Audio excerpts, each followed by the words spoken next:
করছি না, আমি তো হয় রুগীর কারণে হয় অক্ষম হইয়া করছি। এইটা হলো একেবারে ডাইরেক্ট গাদ্দারি মুনাফিক হইছে। আর দাদা আর এর অপরাধ আমি করতাম না।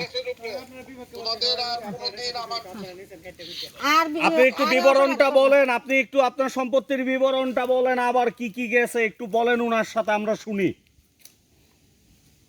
ভাইয়া ওই বিবরণীটা আবার একটু বলেন, আমরা শুনতে চাচ্ছি ওনার সাথে আপনি এটা করেন, সাক্ষাৎ করেন।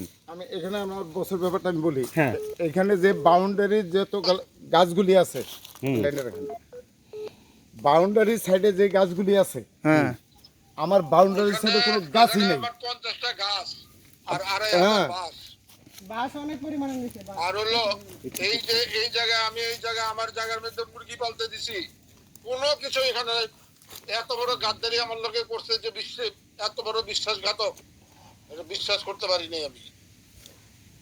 আপনি এই বিষয়গুলো কেন করলেন মুরব্বী একটু বলেন তো। আমি করছি,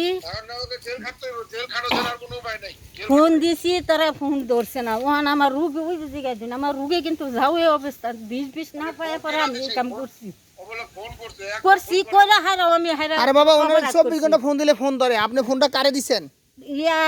আপনি ফোনটা কারে দিছেন? ফোন দিছি ওই যে এলা দুইটা নাম্বারে ফোন দিছি, দাদার নাম্বারে সেই নাম্বারে বলে আবার গাবাস গুলো কাটতে পারলাম মালিক আছে নাম্বারটা আমার মোবাইলে সেভ করে দেন। আমি কল দিছি না যে আমি এখানে বই রইছি। একবার ঘটনা ঘটছে, আবার এই মহিলার উপর চাপ পরে পরে আমার আচ্ছা আচ্ছা আচ্ছা, আপনি ওনার সাথে কথা বলেন। অনেক এই যে আমার লোকে ফোন দিছি না, ভাই না করব ভাই নাম্বার ছেলে বাড়িতে না, দেখেছ না বাইরে বলি নাই ভাই এই যে গাছ গুছালি যে কাটতে নিয়ে চলছে গা না রে বাইরে ছেলে জানে না কিছু, ছেলে আর উড়াবা আমার বহে। তো এই নাম্বারটা তোর বুয়া না, ফোন ধরছে কিনা এটা জিজ্ঞেস করেন। আচ্ছা যাই ভাই, ওয়ান অপরাধ করছি।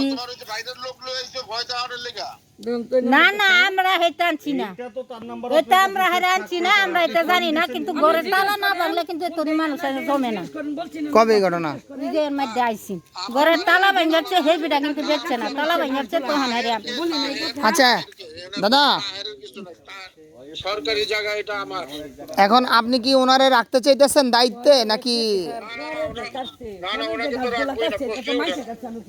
আমি আচ্ছা, তো আমরা এই বিষয়টা নিয়ে ওনার সাথে কথা বলি। আপনি ওনার সাথে আর কোনো কথা বলবেন ওয়ান আমি এত বছর রইছি, আমার হেরে অপরাধ না? আপনার অপরাধ তো একটা না, আপনার এই বন মন্ত্রণালয়তে যদি আপনি মামলা খান, মামলায় পড়েন, তাহলে আপনি মনে করেন অস্তিত্ব থাকবে না। কারণ কি জানেন, আপনি একটা পরিবেশ দূষণের একটা পরিবেশের, হ্যাঁ হ্যাঁ, তাহলে আপনি ওনার সাথে কথা বলেন। এই খালা ওনার সাথে বুঝিয়ে দেখেন।